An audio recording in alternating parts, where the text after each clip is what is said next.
Let me tell you something most people learn too late. Success doesn't begin when the world believes in you. It begins the moment you do. Stay with me until the end, because the final lessons will truly change how you see your life and yourself. Success starts with you. And I want you to really let that land, not as a motivational sentence, not as something pretty you nod at and move past, but as a truth that settles into your bones. Because long before applause finds you, before results validate you, before the world agrees that you are worthy, there is a quiet moment where nothing exists except you and your belief. And that moment decides everything. I've seen it again and again in people across cultures, ages and circumstances. The ones who move forward aren't always the most talented or the most prepared. They're the ones who stopped outsourcing their power, who stopped waiting for permission, who realized that life doesn't tap you on the shoulder when it's your time. It responds when you decide to show up anyway. Imperfect and unsure but willing, success doesn't start when the door opens. It starts when you walk toward the door even before you know if it's unlocked. And that requires a kind of inner courage that no one teaches you in school. The courage to claim responsibility for your life without bitterness, without blame, without excuses. So many people say, I'll start when I'm confident. But confidence is not the prerequisite. It's the reward. It's what grows when you take action despite doubt. Like a muscle that only strengthens when it's used. And the truth is this: the world does not respond to your potential. It responds to your posture. How you stand in your own story, how you speak to yourself when no one is listening, how you treat your dreams when they are fragile and unseen. Think of a seed buried deep in the soil. No sunlight, no applause, no reassurance, yet it grows anyway. Not because conditions are perfect, but because growth is encoded within it, and you are no different. Except somewhere along the way you were taught to forget that your power is innate, not granted. Success begins the moment you stop asking, "Am I ready?" and start asking, "Am I willing?" Willing to be misunderstood, willing to fail forward, willing to learn in public, willing to trust yourself before anyone else does. And here's something few people will ever tell you. Waiting for external validation is like asking the mirror to smile first.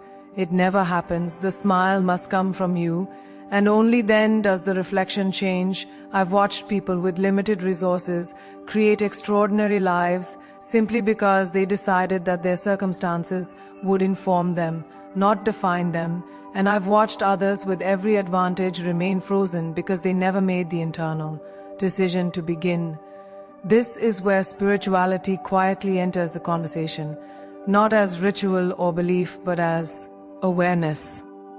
The understanding that there is a force within you that responds to intention, that when your inner alignment is clear, your outer life reorganizes itself to meet you halfway. When you choose yourself, not selfishly, but consciously, you send a signal to life that you are ready to participate rather than observe.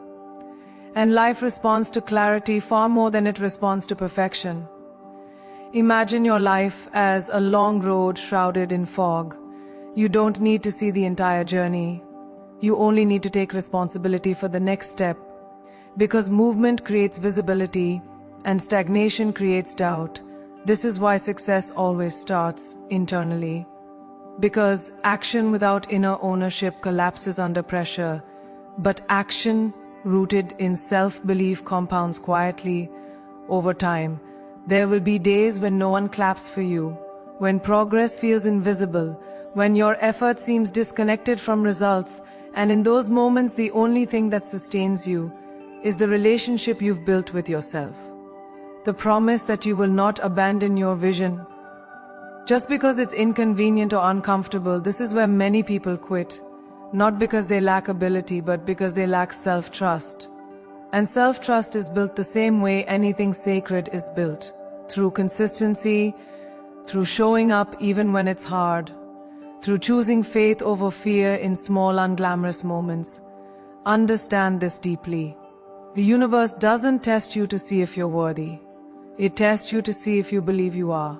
And every time you take responsibility instead of retreating, every time you choose courage over comfort, you reinforce the truth that success was never something you needed to chase. It was something you needed to allow. And if this thought stirs something inside you, stay with me, because the lessons ahead go even deeper. And the next truths will challenge how you speak to yourself and how you face fear itself. And I promise you, you'll regret it if you leave before the final points unfold. But for now, sit with this. Success starts with you means your healing matters, your awareness matters, your willingness to grow matters more than your resume or your background.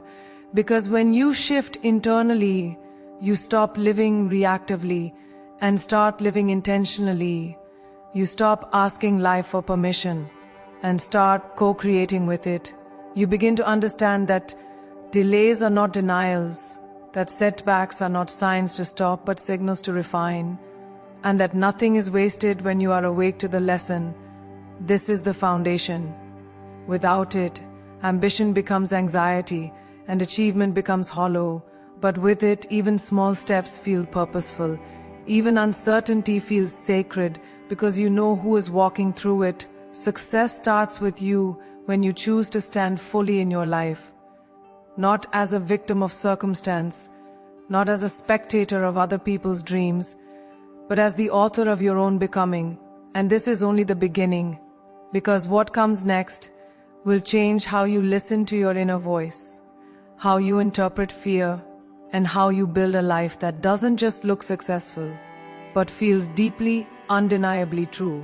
So stay all the way to the end, because the most powerful transformations always begin quietly, and the most important lessons are still ahead. Your inner voice is either your prison or your path.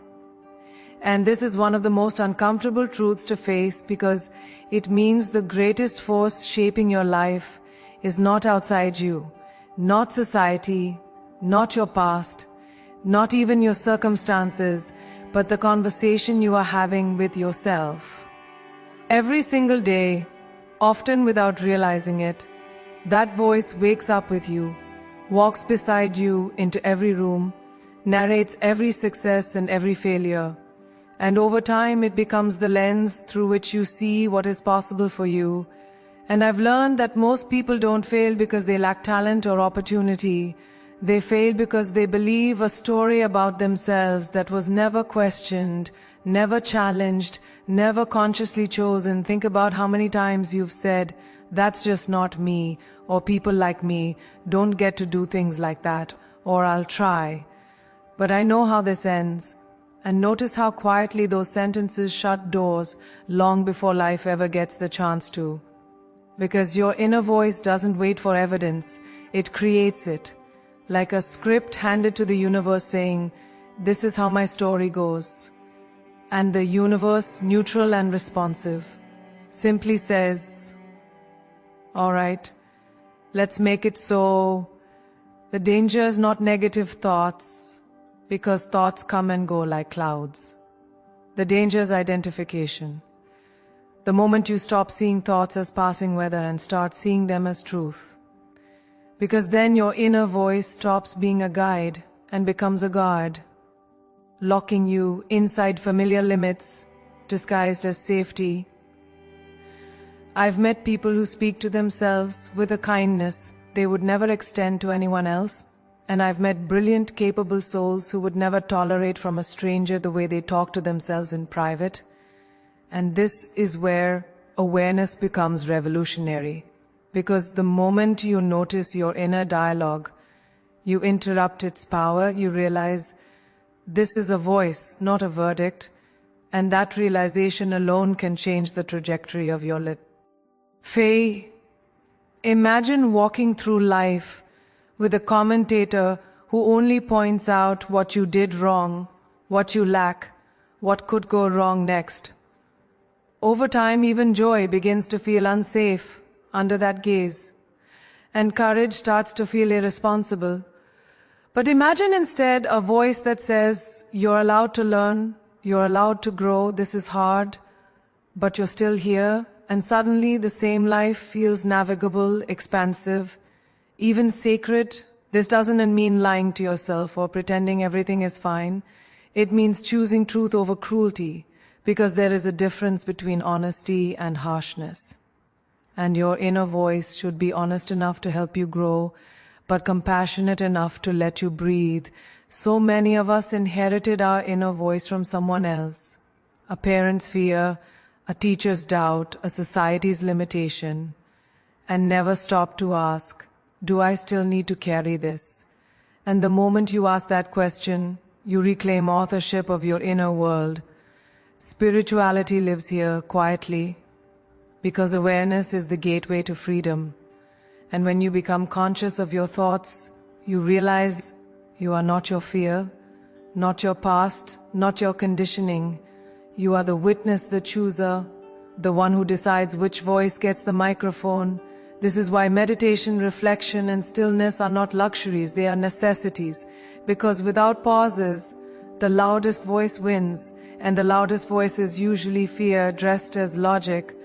I remember moments in my own life when the inner voice said, don't risk it, don't stand out, don't fail publicly.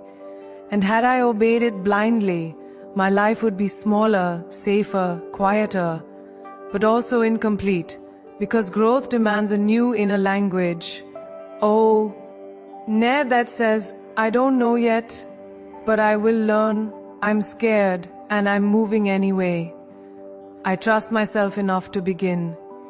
And every time you choose that voice, you lay another stone on the path forward. Here's the subtle truth many people miss. Your inner voice is trained by repetition, not intention. So it's not enough to want to think differently.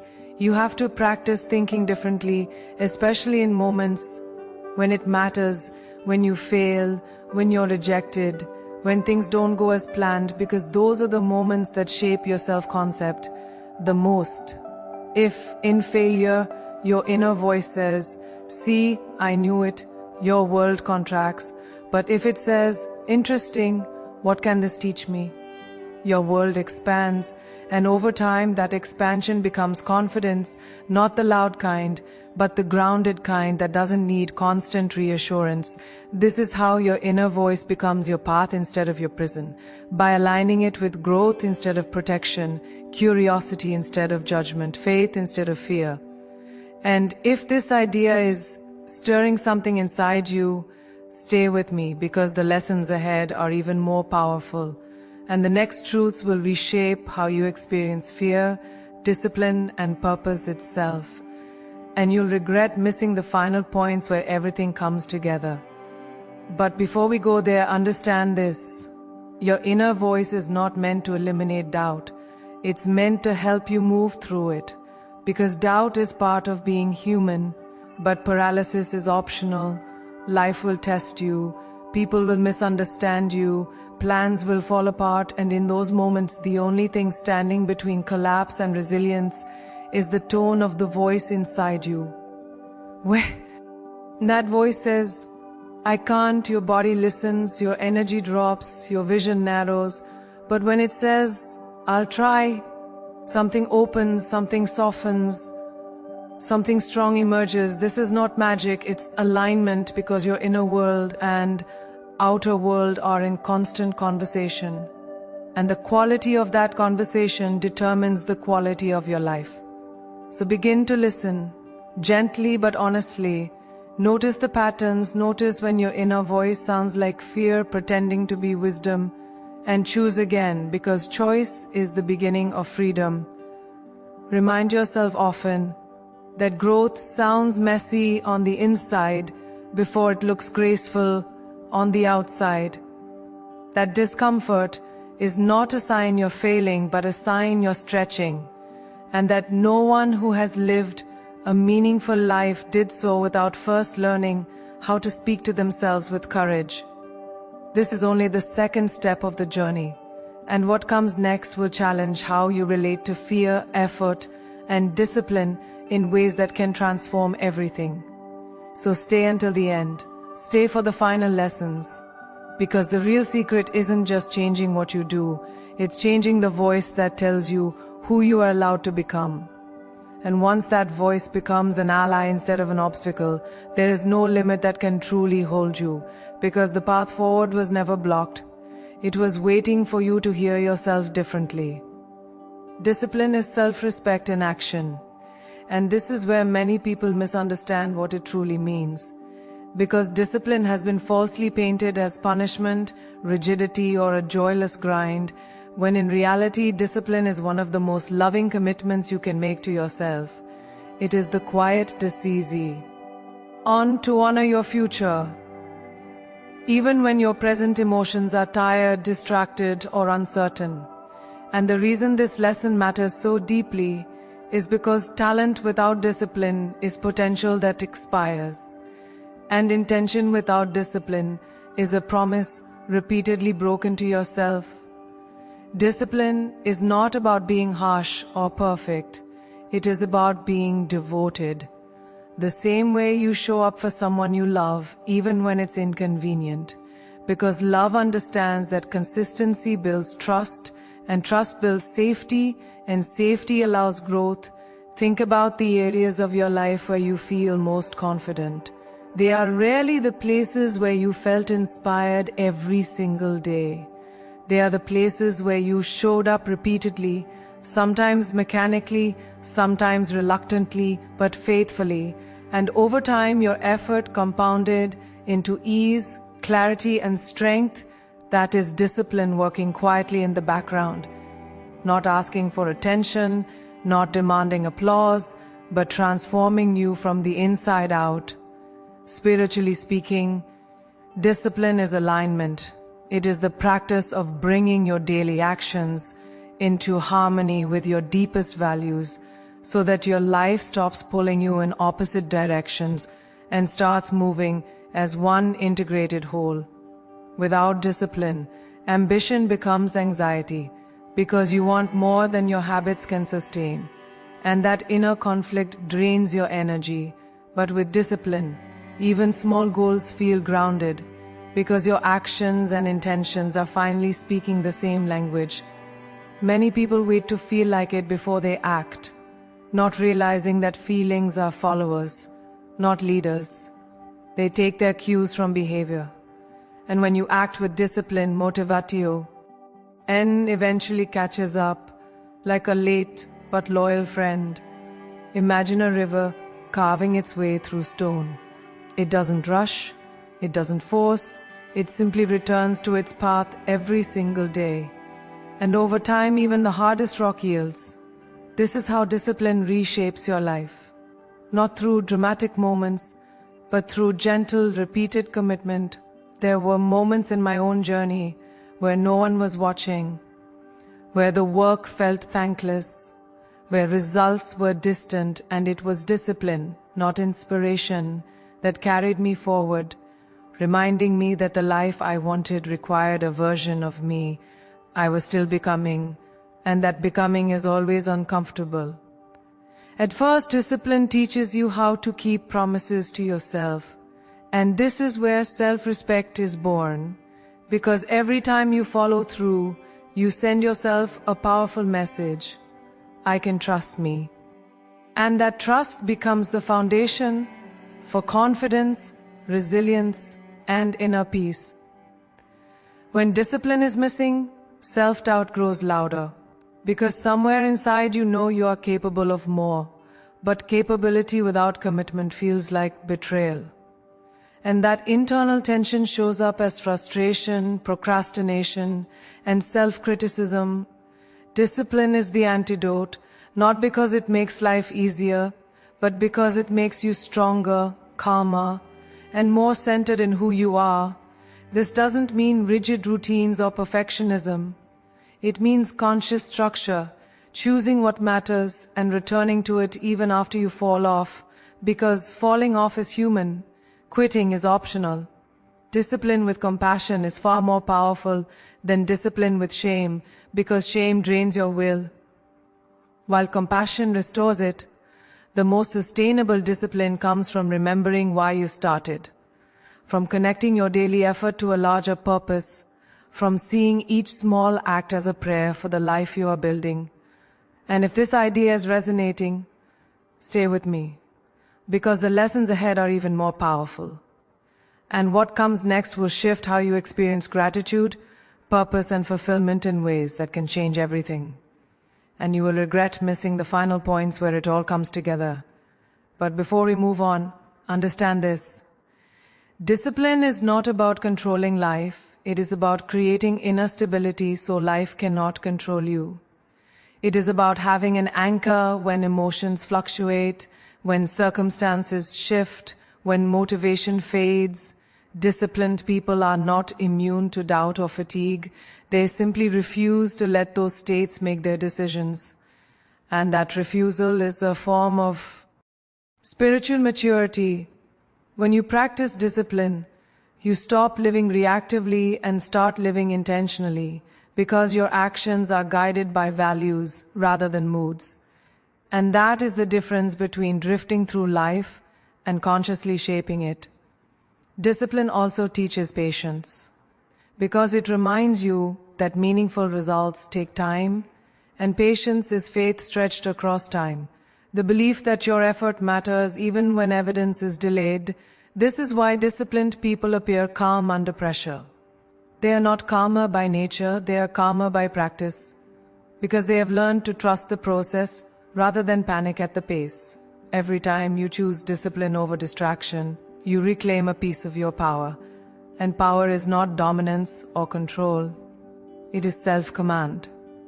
The ability to direct your energy where it truly matters. There will be days when discipline feels heavy, when your mind negotiates, when excuses sound reasonable. And in those moments, remember that discipline is not asking you to be exceptional forever. It is asking you to be faithful today. One day, one choice, one return. That is how transformation actually happens. Discipline is how dreams move from imagination into embodiment, how intentions become identity, how hope becomes lived experience. And here is the quiet miracle.